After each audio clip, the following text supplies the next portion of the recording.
BTech first year mathematics M1, ठीक है ना। तो यहाँ पर देखिए सिलेबस में हम लोग बात करते हैं कि यूनिट, इसमें देखिए 5 यूनिट है आपके M1 में, 5 यूनिट है। यूनिट पहली में क्या है, मैट्राइसेस।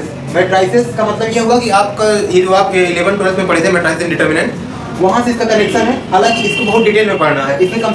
तो हेलो गाइस, कैसे हो आप लोग। आपने सुन लिया होगा कि हम M1 की सीरीज़ स्टार्ट करने वाले हैं। जी हाँ दोस्तों, M1 की पहले हम स्टार्ट करेंगे यूनिट, सभी यूनिट से सारे लेक्चर कवर करने की कोशिश करेंगे। उसके अलावा जो अदर सब्जेक्ट है जैसे कि M3 है या उसके अलावा M4 है या M2 है, उसका भी कोशिश करेंगे। बट हमारा जो टारगेट है M1 M3 का, तो आप लोग ज़रूर कमेंट करें कि हमें M1 की सीरीज़ स्टार्ट करनी चाहिए कि नहीं, या उसके साथ साथ और कौन सी सीरीज़ स्टार्ट करनी चाहिए, ज़रूर आप लोग कमेंट करें, क्योंकि उसी हिसाब से हम लोग वीडियो अपलोड करेंगे। और अगर हाँ वीडियो पसंद है तो आप लोग लाइक कमेंट सब्सक्राइब शेयर ज़रूर, क्योंकि अगर ज़्यादा ही इस पर जो है अच्छा फीडबैक आएगा, लाइक कमेंट आएगा सब्सक्राइब, तभी हम लोग इसको आगे बढ़ाएंगे।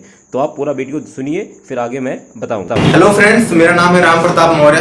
मैं आपके लिए लाया हूँ बीटेक फर्स्ट ईयर मैथमेटिक्स का पूरा सिलेबस और आगे की क्लासेस कैसे चलेंगी उनके बारे में। सबसे पहले हम लोग देख लेते हैं कि हमारा सिलेबस क्या है, ठीक है ना। क्योंकि हम लोग जब सिलेबस को अच्छे से समझ लेंगे क्या है हमको पूरे इस 4-5 महीने में, क्या 3-4 महीने में क्या पढ़ना है। क्योंकि सिलेबस जो मैथ का है वो सबके लिए कंपलसरी है, चाहे वो जो भी ब्रांच का हो। वो M1 का जो सिलेबस है वो सबके लिए कंपलसरी होता है, वो सबको ही पढ़ना पड़ता है। और M1 का सिलेबस जो रहता है वो ऑलमोस्ट इंटर के सिलेबस से थोड़ा सा एडवांस लेवल रहता है, मतलब कि थोड़ा सा उसमें इंटर का आपको टच मिलेगा, ठीक है ना। तो चलिए देखते हैं क्या है, ठीक है ना। BTech first year mathematics M1, ठीक है ना। तो यहाँ पर देखिए सिलेबस में हम लोग बात करते हैं कि यूनिट, इसमें देखिए 5 यूनिट है आपके M1 में, 5 यूनिट है। यूनिट पहली में क्या है, मैट्राइसेस। मैट्राइसेस का मतलब ये होगा कि आपका ये जो आप 11-12 में पढ़े थे मैट्राइसेस डिटर्मिनेंट, वहाँ से इसका कनेक्शन है। हालांकि इसको बहुत डिटेल में पढ़ना है, इसमें कम से कम 12 से 15 आपको टॉपिक्स मिलेंगे, ठीक है ना। और काफ़ी टाइम टेकन है ये, मुझे लगता है कि पूरे टॉपिक का, ये पूरे सिलेबस सबसे बड़ा चैप्टर है मैट्राइसेस का।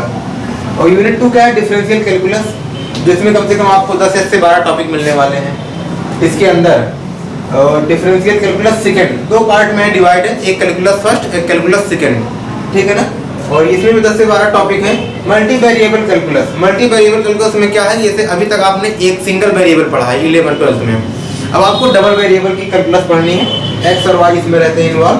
तो यहाँ पर आपको 8 से 10 लेक्चर मिलेगा, थोड़ा सा छोटा टॉपिक है, लेकिन हाँ काफ़ी एग्जाम पॉइंट ऑफ व्यू से काफ़ी इंपॉर्टेंट है। वेक्टर कैलकुलस अपने में काफ़ी बड़ा टॉपिक है। वेक्टर कैलकुलस 12 से 15 टॉपिक कंटेंट करता है ये, लेकिन प्योर कैलकुलेटिव है, पूरा कैलकुलेशन बेस्ड है।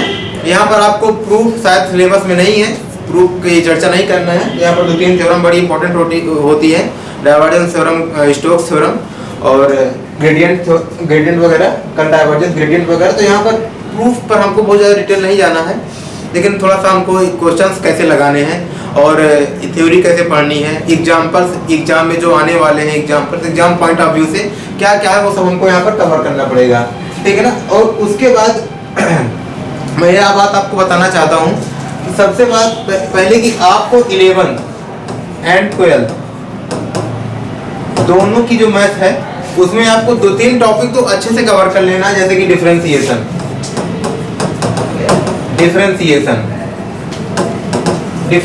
करना आपको आना चाहिए। डिफरेंशिएशन में कम से कम 25 से 30 फार्मूले हैं, 20-25 फार्मूले, ये आपको जबान पे याद होने चाहिए। दूसरे सबसे इंपॉर्टेंट इंटीग्रेशन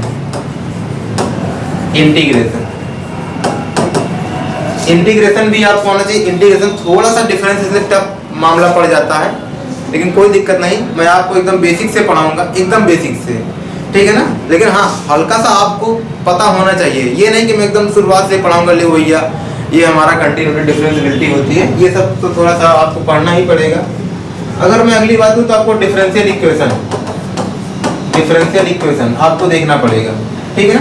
और उसके बाद आपको वेक्टर, जो हमारे 12th क्लास का जो इंटरमीडिएट का जो वेक्टर वाला सेगमेंट है, वेक्टर एंड 3D यहाँ पर मैं लिख देता हूँ, 3D आल्सो यूजफुल।